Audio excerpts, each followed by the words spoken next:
Bonjour Christophe Rassa. Bonjour. Vous êtes sénateur représentant les Français établis hors de France, secrétaire national des Républicains. Le Parlement français vient d'adopter la nouvelle loi antiterroriste. Pensez-vous que ça va être efficace dans la lutte contre le terrorisme en France? Écoutez, c'est une question qu'on s'est tous posée. Pour nous, peut-être une énième loi antiterroriste. On le voit, on s'est beaucoup interrogé. Le Sénat a essayé de la modifier, comme vous avez peut-être pu le suivre. L'Assemblée nationale l'avait avant nous modifiée. On l'a définitivement adoptée pas plus tard que mercredi. On a quand même de sérieux doutes sur son efficacité. Justement, il y a beaucoup d'opposants à cette loi qui disent que cette loi va être liberticide et qui ira à l'encontre des libertés des citoyens. Moi, je vais vous dire, c'est pas là-dessus que j'ai des doutes sur cette loi. Quels sont vos doutes alors? Sur l'aspect liberticide, je peux vous dire que les seules personnes qui ont eu à subir, entre guillemets, les aspects liberticides, si on peut les appeler comme ça, c'est ceux qui avaient à en craindre.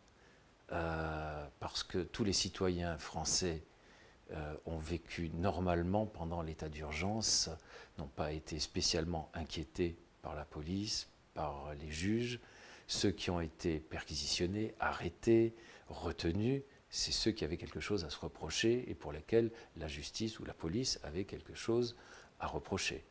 Donc, dire que c'est liberticide, je pense que c'est très illusoire et ça vient surtout d'une certaine frange politique en France qui est plus proche de la gauche, voire de l'extrême gauche. Il y a certains experts disent que c'est un semblable d'un Patriot Act aux États-Unis. Je pense pas, non, je pense pas. Au contraire, nous ce qu'on a considéré, c'est que ça allait plutôt dans le sens de la déclaration, plutôt que dans le sens de l'efficacité. Parce que on ne voit pas où sont les moyens. C'est surtout ça. Il y a beaucoup de déclarations dans cette loi antiterroriste. Nous, ce qu'on demande, en tout cas ma famille politique, la droite, c'est surtout des moyens pour lutter efficacement. Donc les doutes que vous avez sur cette loi, c'est sur les moyens effectifs de la lutte antiterroriste. Et c'est surtout ça qui nous importe, c'est-à-dire que on s'achemine, comme vous le savez, vers la fin de l'opération Sentinelle. La police est sollicitée depuis maintenant, ça va faire bientôt 3 ans, de manière incessante. On lui a prêté le concours de l'armée avec l'opération Sentinelle. Si on supprime cette opération et qu'il n'y a plus que la police nationale qui manque de moyens, même si on annonce qu'on va créer des postes, ça ne va pas se créer en une journée, ni même en un mois, voire même en une année. C'est là où on a vraiment des craintes de l'efficacité d'une lutte antiterroriste. Quant à ce que certains appellent des atteintes liberticides, moi je ne vois vraiment pas où elles sont parce qu'on ne va pas commencer à enquêter sur les gens, si ce n'est sur ceux sur lesquels on a de sérieux doutes. Et quand je vois les freins qu'on a mis à l'action de la police, à l'action des juges en matière d'enquête, en matière de perquisition pour la police, en matière d'incrimination, franchement, c'est pour ça que nous, on a de sérieux doutes sur l'efficacité de cette énième loi antiterroriste. Je veux dire, l'efficacité, on le voit dans certains pays, le vôtre, Israël, sur la lutte antiterroriste, on sait comment faire. Voilà. Nous, je pense qu'on discute beaucoup. Je pense qu'il est temps de passer à une certaine efficacité. Il y a aussi une mesure proposée par Emmanuel Macron qui suscite beaucoup de réactions auprès du public, c'est la police de sécurité du quotidien. Donc Emmanuel Macron affirme que ce n'est pas de jouer au foot avec les jeunes, que cette police va être créée. Pensez-vous que cette mesure va être aussi efficace? En disant ça, il reprend une phrase qui avait été dite par d'autres. La police, elle est là pour faire respecter l'ordre, elle est là pour rappeler qu'il y a une autorité, elle est là pour faire, j'allais dire, respecter la sécurité de tous et de chacun, elle est là pour rappeler à chaque citoyen les limites de sa liberté et de faire respecter la liberté de tous. Maintenant, il faut voir ce que cette police de sécurité du quotidien aura comme mission dans toutes les villes où elle sera déployée pour garantir, j'allais dire, une sécurité réelle à tous nos citoyens, parce que c'est ça aujourd'hui qui manque dans pas mal de nos villes, dans les banlieues françaises, dans même certains quartiers où, j'allais dire tout simplement, la loi de la République a du mal à s'appliquer à tous les citoyens. Donc, on verra bien, j'allais dire, une annonce doit toujours être suivie des faits. Donc, nous, ce que nous attendons, moi, ce que j'attends, c'est que cette police de sécurité du quotidien soit réellement, j'allais dire, une sécurité au quotidien. Voilà. Après les législatives, où les Républicains ont, on peut dire, ont subi un échec. On peut le dire, Yas. Pensez-vous que c'est possible de refonder la droite maintenant? Oui, tout à fait, parce qu'il y a eu un échec électoral, il n'y a pas eu un échec de nos idées. Et ça, je crois que c'est clair pour toutes et tous. On a subi un échec électoral, bon, on l'accepte, mais il faut toujours voir au-delà, il faut toujours voir devant. Aujourd'hui, nous avons une campagne qui s'ouvre pour l'élection du président de notre parti. Nous allons avoir un temps de débat entre les 4 candidats qui sont en lice pour l'élection du président des Républicains. Et à l'issue de cela, nous allons repartir, j'allais dire, vers de nouveaux horizons pour faire entendre la voix des Républicains. La droite a des valeurs, la droite a des idées, et elle doit les faire entendre. Et on ne peut pas se contenter aujourd'hui qu'en face du président Macron, il n'y ait qu'une alternative entre le Front National et l'extrême gauche de M. Mélenchon. Ce n'est pas ça qu'il puisse y avoir, parce qu'aujourd'hui, le Parti socialiste est quasiment devenu inaudible, bien ou malgré lui, mais c'est comme ça. Et M. Macron entretient l'illusion qu'il n'y a en face de lui comme opposition que M. Mélenchon ou quelquefois Mme Le Pen quand M. Mélenchon n'est pas disponible. Non, et pour vous, donc, les Républicains peuvent constituer effectivement... Ils sont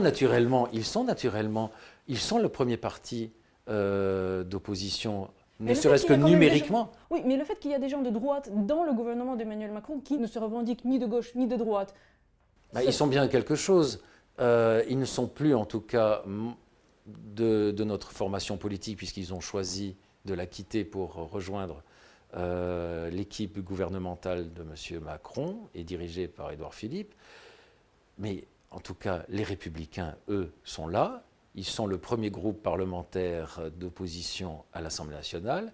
Ils sont la majorité sénatoriale au Sénat, et donc le premier groupe.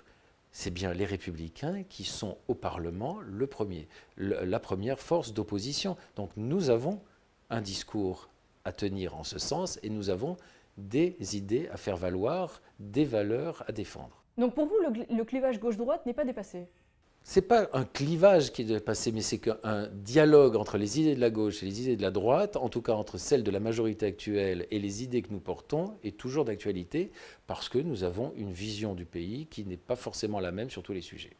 Après que vous allez élire votre président de votre parti, pensez-vous effectivement que ça va, vous avez reconquérir votre électeur? C'est tout l'objet de notre démarche, c'est-à-dire renouer un dialogue qui, dans certains cas, a pu peut-être être défaillant avec nos sympathisants, notre électorat, renouer, j'allais dire, le lien qui a pu être distendu parce que déçu, parce que déboussolé par ces 2 échecs à la présidentielle et aux législatives avec nos électeurs.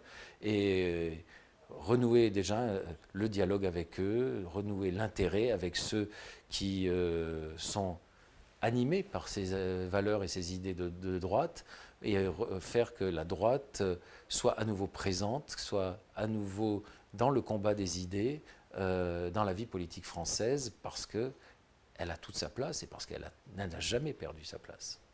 Comment voyez-vous actuellement les relations franco-russes? Est-ce qu'ils se trouvent au niveau adéquat à votre avis? Non.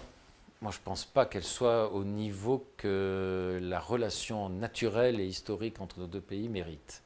Elle s'est distendue sous le précédent quinquennat. Je pense qu'aujourd'hui, il y a eu quelques signaux positifs envoyés par le nouveau président et je pense qu'on doit poursuivre dans cette voie. Je note au passage que ce qu'a dit le président Macron se rapproche un peu de ce qu'étaient les propositions que le candidat de droite, François Fillon, avait faites sur la relation entre la France et la Russie. Donc on se rapproche un peu là-dessus de ce que nous voulons avoir comme relation avec la Russie. Comme vous le savez, la France n'est pas seule à pouvoir pousser dans cette direction. On est dans l'Union européenne, donc il va falloir faire un grand travail de psychologie auprès de nos partenaires. La psychologie politique est un art très difficile, quelquefois très compliqué. Je pense qu'on aura besoin aussi de nos amis russes pour convaincre de part et d'autre tous nos partenaires. Est-ce possible ?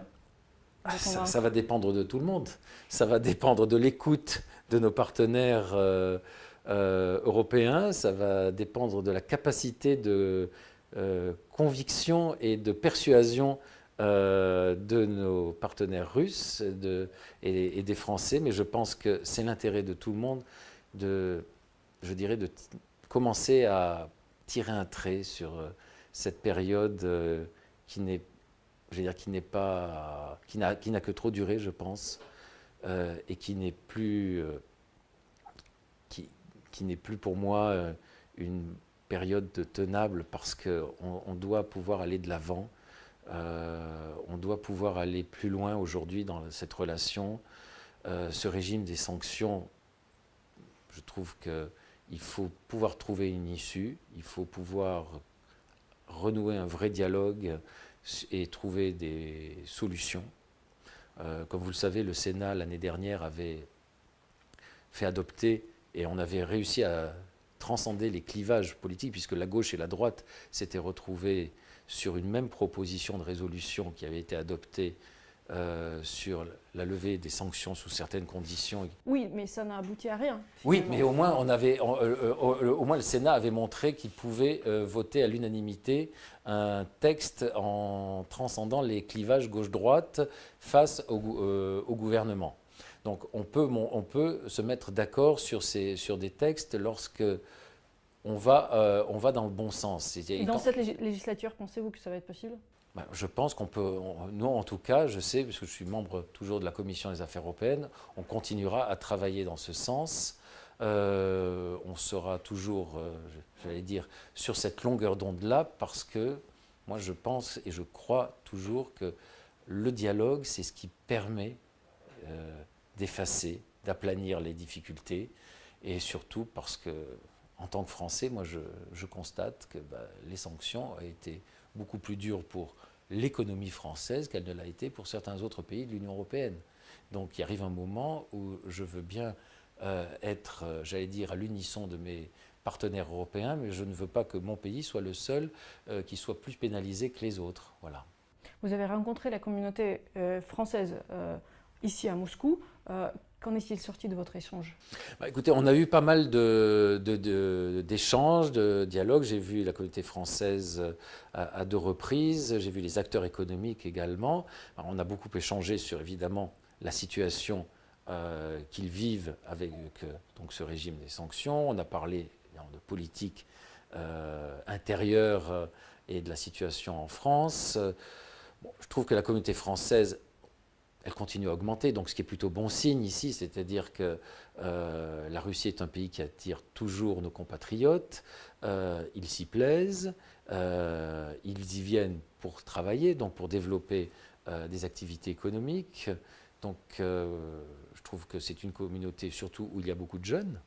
On a des jeunes qui viennent pour des échanges étudiants, mais des jeunes qui viennent aussi pour s'y installer et pour avoir une activité économique. Donc une communauté française qui, elle aussi, a envie de pouvoir à nouveau vivre dans un pays, j'allais dire, comme on pouvait y vivre jusqu'en 2014, si vous voyez ce que je veux dire.